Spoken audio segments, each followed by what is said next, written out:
When a subclass extends a superclass, it inherits the methods of that superclass, but it can override them, replacing the version in the superclass. I'll show you how to do this with the olive superclass and the Kalamata subclass in this version of my application, Overriding Methods.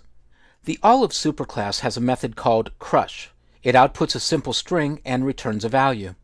Now, the particular example I'm going to show is very simple, but my goal is to show you the basic syntax, and then, as you find reasons to extend superclasses and override their methods, you'll know how to do it.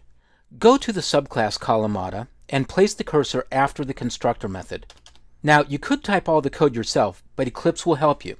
Press Ctrl Space, and you'll see a list of all of the methods of the superclass. Choose the one you want to override, crush. A new version of the crush method is added to your code. This annotation, the @ character and the word override with an uppercase O, is not required, but it is recommended. It makes your code more readable.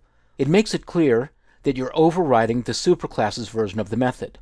When you override the superclass version, the data type must match. So if I go back to the superclass method, it returns an int value, and here's the subclass version. This arrow pointing upward over in the trough indicates that this is an overriding method, and when you click it, it will take you to the superclass version.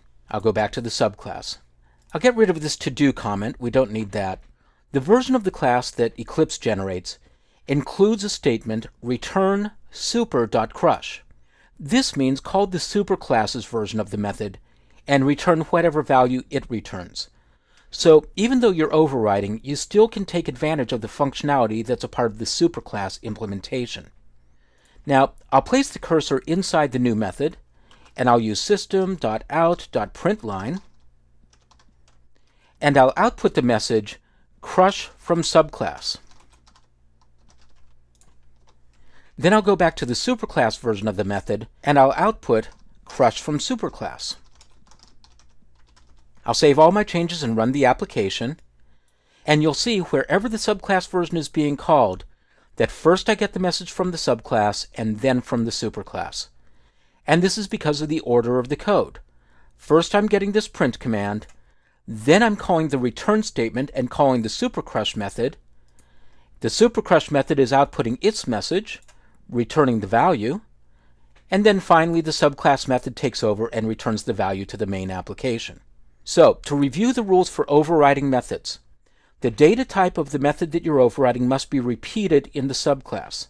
The @override annotation is not required, but it is recommended. It makes your code more readable. And once you know how to override methods from the superclass, you can customize the behavior of your subclasses however your application requires.